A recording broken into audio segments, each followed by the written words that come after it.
Hi everybody, I'm Dr. Shane Sufflet. Welcome to EUH 4620. This is European Great Powers, 1815 to 1914. I made this quick video to introduce you to the class and to kind of go over some of the things that we would normally go over if we were meeting in person. So I just want to walk you through what the nature of the course is, the scope of the course, and how you're going to go about completing each of the modules.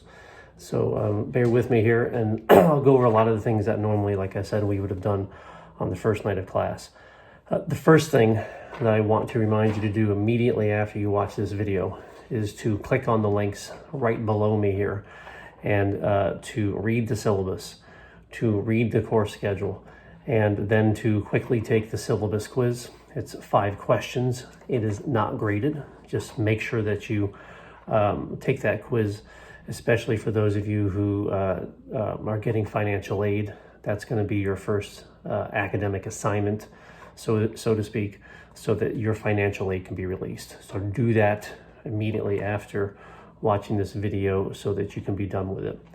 The second thing is after you're done with that, make sure you click again right below me in this video and post a little something about yourself under the discussion posts.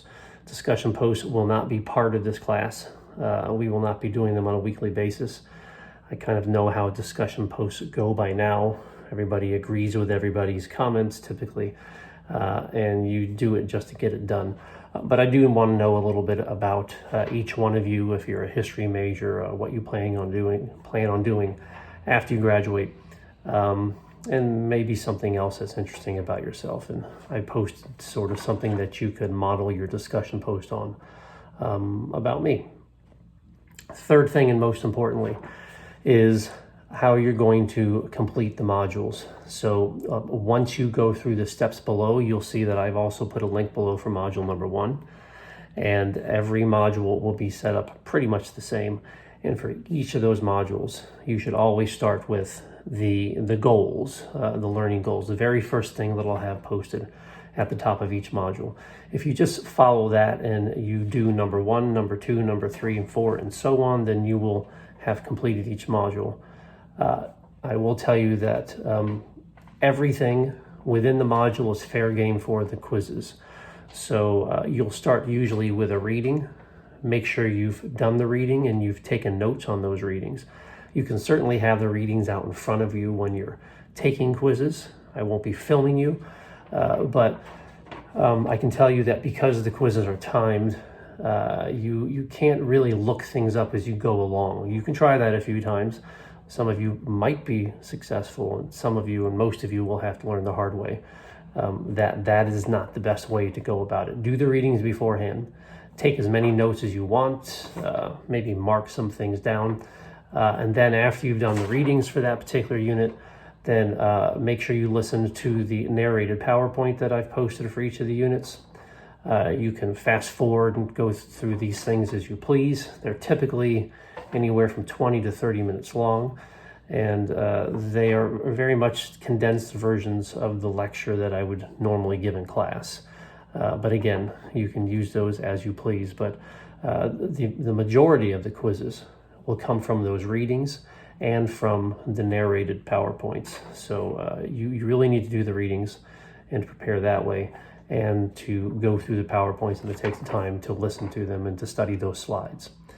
After that, typically you have some sort of video that I'd like you to watch. Videos are fair game for the quizzes as well, so make sure that you pay attention to those and that you possibly take notes. And then for each of the units, there's some sort of assignment or assignments that you must complete. They are required. So complete those assignments. They are meant to reinforce the things that are in the PowerPoints and to reinforce the various learning goals that you'll see at the top of each of the modules. After you've completed the assignments, then you're free to take the quiz at any time you want. The quizzes will open typically at just after midnight on Monday morning, 12:01 a.m. And those quizzes will be open all week until the following Sunday night at 11:59. So the quizzes must be completed by 11:59 on that Sunday each week. So for our first module that you'll be starting whenever you want now, the week of classes is starting on the 10th, and the quiz will close on the 16th at 11:59. And then module 2 will open up at 12:01 a.m. on, that would be January 17th. It is really imperative, if you want to be successful, if you want to get an A in this class especially, to follow each of the things that I've numbered, to do the readings, and to make sure that you listen to those narrated PowerPoints. There are a question or two in each of the units that I might say in the PowerPoint and that you will not see highlighted too much in the PowerPoint, but I will verbally highlight it. And sometimes I even say, I know this one's on the quiz. So you'll be happy that you listened to them. And again, I've tried to keep them succinct. I think that 20 to 30 minutes isn't too bad once a week. Okay, so when you take that quiz, absolutely imperative that you are prepared with all the things that I just said if you want to do well in the class. Okay. Last thing is the grading scale. So the quizzes you take every week, the average of those quizzes is 50% of your grade. You'll see on the schedule that we'll have a midterm. The week of the midterm, that is all you will complete. You'll complete it by the Sunday night of the midterm. That's 20% of your grade. The same will apply for the final exam at the end of the semester, which will be 20% of your grade, and you'll complete it. I think that's due on May 2nd. And then completing the assignments, and the average of your completed assignments, I should say, is 10% of your grade. I do look at the assignments.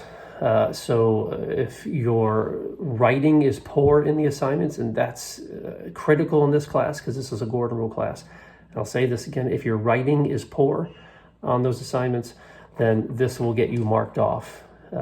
These are things as simple as writing incomplete sentences, something as basic as capitalizing sentences. I've had students who don't do that very often, but this is college level writing. That's what the Gordon Rule says you have to complete, and I have to be able to justify that you've completed college level writing assignments.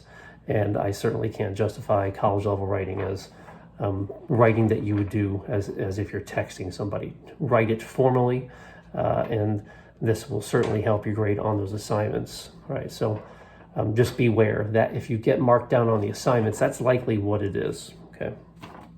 Okay, so that's it. That's the makeup of the class, the structure of the class, and the grading of the class in a nutshell. Everything is explained in the syllabus. When all else fails, look at that syllabus. Or you can contact me, of course, on web courses here simply by sending me an email.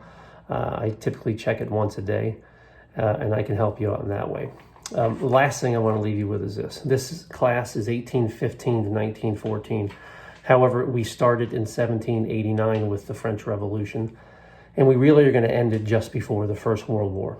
And you might say, well, why is that? Well, historians really classify the 19th century as starting with the French Revolution in 1789 and then ending with World War I. And as you go throughout the course, you should see why that is, why 1789 was such a breaking point, and why 1914 was such a breaking point.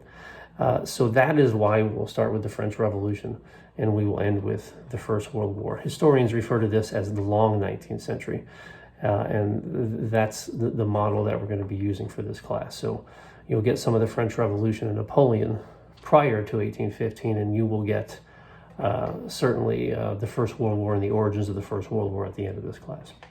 All right, so if you have any problems, just let me know and email me through web courses, and I'm always here to help. No question is too small. You don't have to start your emails with, this is a stupid question. It's not. Just let me know, and I'll answer your questions as quickly as possible. All right, good luck in the class.